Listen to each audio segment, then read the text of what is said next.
For a very long time, being anonymous online was mostly a given, at least if you wanted to. You could create an account with any nickname, any email address you wanted, for any service. Data collection was relatively minimal before targeted ads swept over the internet, and governments largely accepted they couldn't really do much about it. Unfortunately, this is no longer the case. Being anonymous online is getting increasingly difficult. Most big tech services guarantee you will never be fully anonymous, and a lot of countries are trying to or actively implementing laws that will make privacy and anonymity very hard or impossible to achieve. So I thought today I would take a look at the most concerning developments on that front to make sure that everyone is suitably worried and I'm not the only one panicking sitting down in my office. But to cheer you up, I still have this segue to our sponsor. This video is sponsored by Proton, creators of the private end-to-end encrypted suite of services that includes Proton Mail, Proton Drive, and Proton VPN.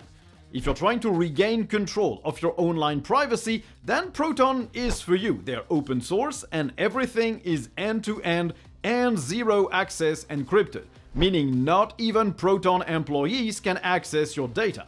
And they offer a lot of privacy and security features, like blocking tracking pixels in the emails you receive, so companies can't track what you read, where and when. They have support for two-factor authentication, hardware security keys, email aliases, and a lot more.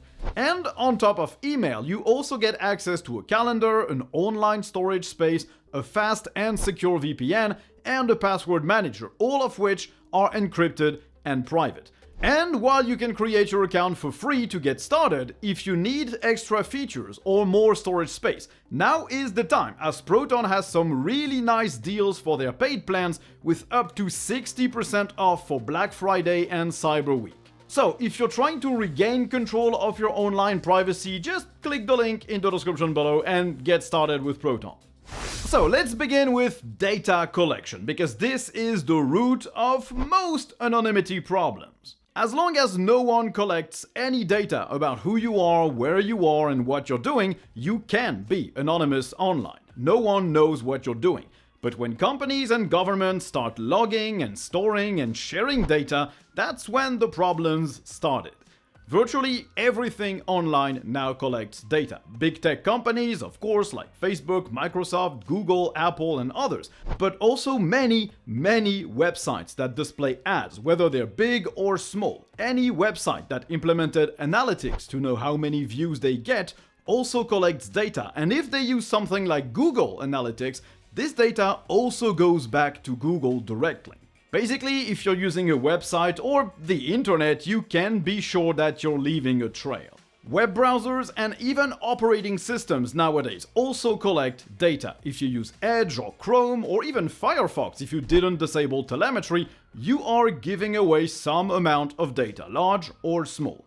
If you use Windows, you're giving a lot of data to Microsoft. If you use macOS, you're giving data to Apple. I documented this in a dedicated video a while back, but it is also true of Android and iOS. Your device, by default, is not private and does collect information. Fortunately, there are a lot of ways you can reduce all of this. You can disable some amount of telemetry, you can install tracker blockers in your web browser, you can use privacy-focused operating systems, apps and services like Linux instead of Windows, you can use another web browser or different service providers than Google or Apple or Microsoft. Even with that though, you might still be leaving enough information behind to be identified. That's what we call fingerprinting. With a bit of device-related data like your OS, its version, your CPU model, the amount of RAM you have, combined with the browser you use, the hours you visit a website at, the extensions you use, it's relatively easy to identify you across websites anyway, and to know that it's you. They won't know much about you personally, but they can still know it's one single person visiting all these websites. But if you're watching this video, you probably already know all of this, and you might be wondering, why does it matter if these companies collect a lot of data about me? It's generally to serve me targeted ads, and if I have to see ads, I probably prefer seeing ads that are tailored to what I actually like, right? And that's very, very wrong, because this data doesn't stay at the website or the company that collected it. It is being shared. It is a giant silo of data that governments and other agencies can have access to. See, in a lot of countries, governments have the right to ask a company to provide all the data they have collected on their users. You might think, oh, this guy is talking about China, but no, that's the case with a lot of governments. Companies have no choice but to comply with these requests, which is also why using end-to-end and zero-access encrypted services is crucial. Even if the company could identify and provide the data the government wants, it is basically useless, as the company cannot provide the means to decrypt it. In terms of requests, for example, the US can request any company to give them data on a specific user. They've done so more than any other country in 2020. But other countries do the exact same. Germany, Denmark, South Korea, France, virtually every country does this. Which should make you immediately understand why giant tech companies collecting user data is a big problem. If they don't have that data, they can't share it with the government. If they do have it, they have no choice but to comply. If you want even more scary numbers, in 2022, Meta, the parent company for Facebook, Instagram, or WhatsApp, got 127,000 requests for data, and they complied with 76% of these requests. This might not seem like a big deal though. If you have nothing to hide, then you shouldn't worry about your government requesting data about you, right? Except this is a pretty weird argument to make, because this data isn't just accessed one time, it is being kept. And your government in the future might use it to target you with specific other laws or surveillance. What you're doing right now might not be illegal, but it could become so in the future. And while what you've done in the past cannot be used against you in most cases, it can still be used to put you on a watch list or to have mass surveillance about your activities. Just look at China's social credit system. Do you really think that such a system would not take into account past behaviors based on data your government has access to? All this data you're leaving behind is a ticking time bomb, depending on whether your views, political beliefs, sexual orientation, gender, or religious beliefs align with the current or the future government of your country. So this is already a big problem, but it is getting increasingly worse because governments don't just want to collect data, they also want to pass laws that prohibit being anonymous online. There are a lot of legal offensives being planned or already implemented in various countries, so let's look at a few. In Russia, recent laws from 2017 banned anonymous use of online messaging apps and prohibits the use of tools that would circumvent government censorship. This means that while VPNs were not exactly banned, if they let people access banned websites, then those VPNs would also be banned in turn, and the government maintains a registry of people who violated this law. This has happened to at least 15 VPN providers, including NordVPN, Proton VPN, and Opera VPN. Not great, but it is not limited to Russia and other admittedly authoritarian countries. In Australia, in 2021, a law was proposed to force people to attach their real name to their social media posts, apparently to fight online trolls, bullying, and harassment.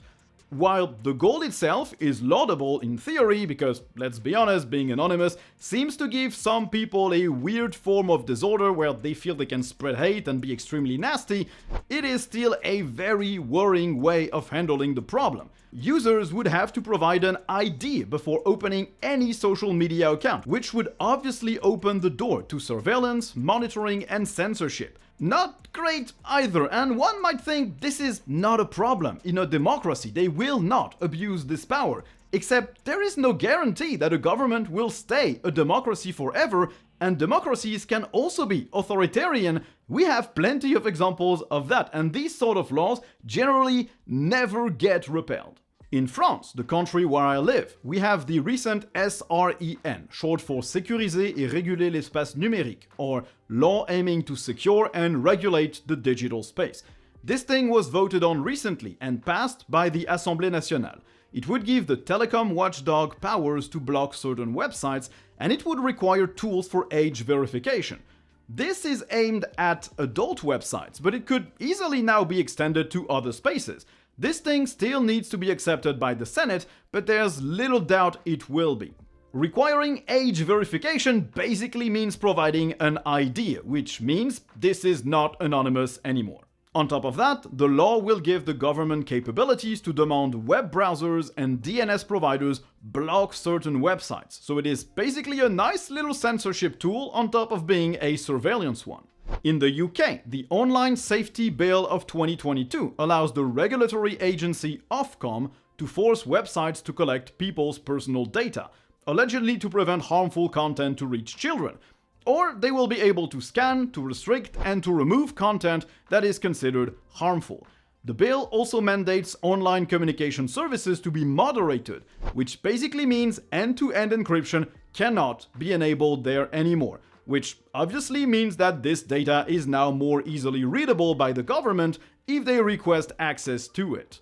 And these are just a few examples, with the ability to collect and order access to data that is being collected by giant companies, and the various laws that governments are trying to pass to actively prevent you from being anonymous online. It is clear that they really want to know what you're doing online. So, what can you do about this? Well, fighting the anti-anonymity laws can only be done using the democratic tools you have access to, like voting for people who don't want to turn your country into even more of a surveillance state.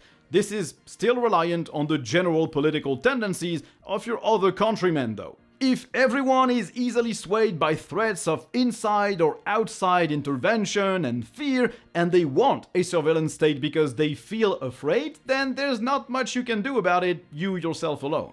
But for protecting your data, at least, there are plenty of things you can do.